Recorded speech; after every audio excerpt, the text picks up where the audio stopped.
Hello all, literature അക്കാദമിയുടെ പുതിയൊരു വീഡിയോയിലേക്ക് എല്ലാവർക്കും സ്വാഗതം. ഇന്നത്തെ വീഡിയോയിൽ സെറ്റ് ഇംഗ്ലീഷ് സിലബസിലെ വളരെ പ്രധാനപ്പെട്ട ഒരു സെക്ഷൻ ആണ് നമ്മൾ ഡിസ്കസ് ചെയ്യാൻ വേണ്ടി പോകുന്നത്.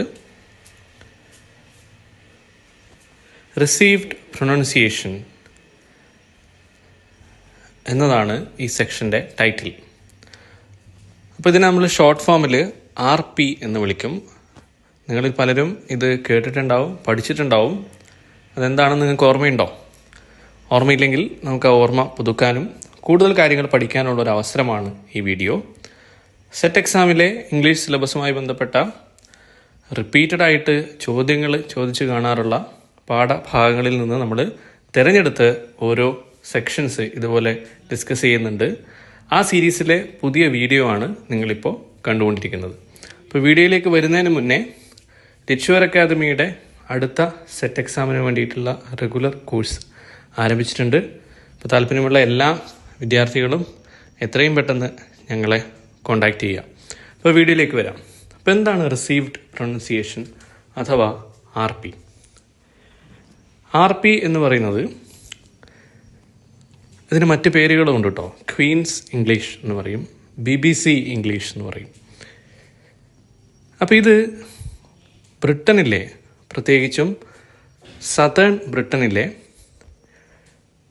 ഹൈ ക്ലാസ് ആയിട്ടുള്ള ആളുകൾ, നൊബിലിറ്റി ക്ലാസ് ഓഫ് നോബിൾസ് ആയിട്ടുള്ള സമൂഹത്തിലെ ഉന്നത ശ്രേണിയിലുള്ള സമൂഹം ഉപയോഗിച്ചു വന്ന ഇംഗ്ലീഷ് ഭാഷയാണ്. ഇംഗ്ലീഷ് ഭാഷയുടെ ഒരു രൂപമാണ്.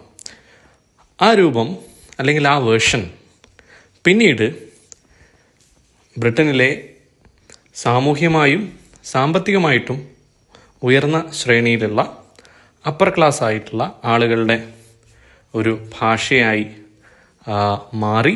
പിന്നീടത് എഡ്യൂക്കേറ്റഡ് ക്ലാസിൻ്റെ ഭാഷയായിട്ട് മാറി, എലൈറ്റിൻ്റെ ഭാഷയായിട്ട് മാറി.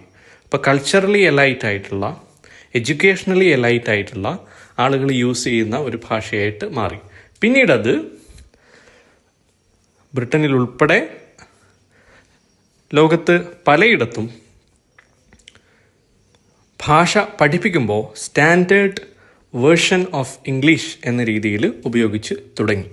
അപ്പോൾ അങ്ങനെ ഇന്ന് നമ്മൾ ഇംഗ്ലീഷ് പഠിപ്പിക്കുമ്പോൾ ഇംഗ്ലീഷ് പ്രൊനൗൺസിയേഷനെ സംബന്ധിച്ചിടത്തോളം ഏറ്റവും സ്റ്റാൻഡേർഡ് പ്രൊനൗൺസിയേഷനായിട്ട് നമ്മൾ കണക്കാക്കുന്നത് RP ആണ്. അല്ലെങ്കിൽ RP എന്ന ഇംഗ്ലീഷ് ലാംഗ്വേജ് വേർഷൻ ഉപയോഗിച്ചിട്ടാണ്, അതിനെ സ്റ്റാൻഡേർഡായിട്ട് കണക്കാക്കിയാണ് ലോകത്ത് പലയിടത്തും ഇംഗ്ലീഷ് ഭാഷ പഠിപ്പിക്കുന്നത്. ഇംഗ്ലീഷിലെ ഫൊണീംസ്, അതിൻ്റെ ആർട്ടിക്കുലേഷൻ ഒക്കെ RP എന്ന ഒരു സ്റ്റാൻഡേർഡ് വെച്ചിട്ടാണ് ടീച്ച് ചെയ്യുന്നത്. അപ്പോൾ ആ രീതിയിലാണ് RP ഇന്ന് യൂസ് ചെയ്യുന്നത്. അപ്പോൾ ഇതാണ് റിസീവ്ഡ് പ്രൊനൗൺസിയേഷൻ എന്ന് പറയുന്ന ഇംഗ്ലീഷ് ലാംഗ്വേജ് വെറൈറ്റിയുടെ സ്റ്റോറി. അതിൻ്റെ പ്രാധാന്യം ഒക്കെ വളരെ ഇമ്പോർട്ടൻ്റ് ആണ്, കൃത്യമായിട്ട് അറിഞ്ഞിരിക്കുക. അപ്പോൾ നമ്മൾ ഇംഗ്ലീഷ് ലാംഗ്വേജ് പഠിക്കുന്ന സമയത്ത് നമ്മളതിനെ ലിംഗ്വിസ്റ്റിക്സ് പഠിക്കുമ്പോൾ, സയൻറ്റിഫിക് സ്റ്റഡി ഓഫ് ലാംഗ്വേജ് ആണ് ലിംഗ്വിസ്റ്റിക്സ്. ലിംഗ്വിസ്റ്റിക്സിൽ ഇമ്പോർട്ടൻ്റ് ആയിട്ടുള്ള ഒരു സബ് സെക്ഷനാണ് ഫോണറ്റിക്സ്. അപ്പോൾ എന്താണ് phonetics? Phonetics is the study of speech sounds. നമ്മൾ ഫൊണീംസ് എന്ന് പറയും. Minimal distinctive sound unit of a language is called a phoneme. അപ്പോൾ in phonetics we study how we pronounce phonemes, how we articulate phonemes, how are phonemes produced by us using our different articulators such as mouth, tongue and lips.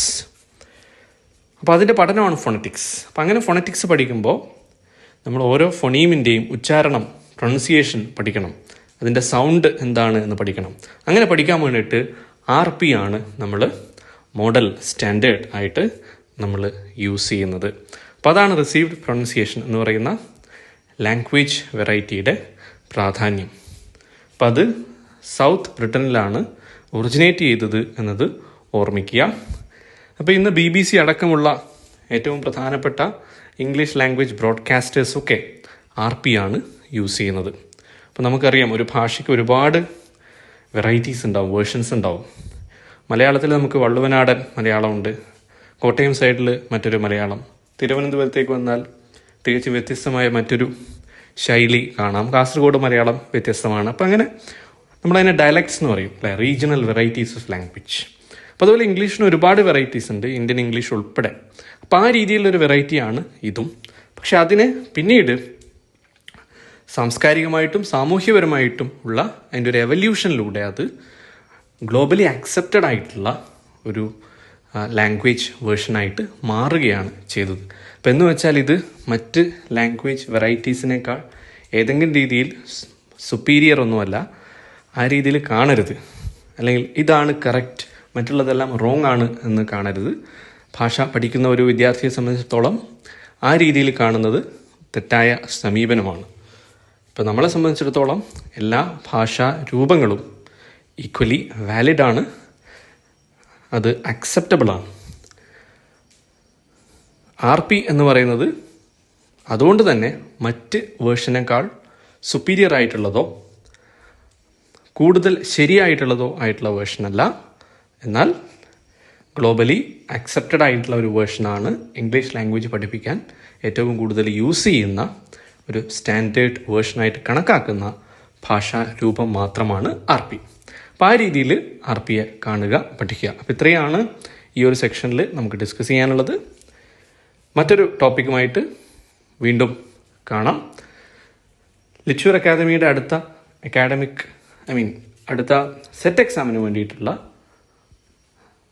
Admission ഞങ്ങൾ ആരംഭിച്ചിട്ടുണ്ട്.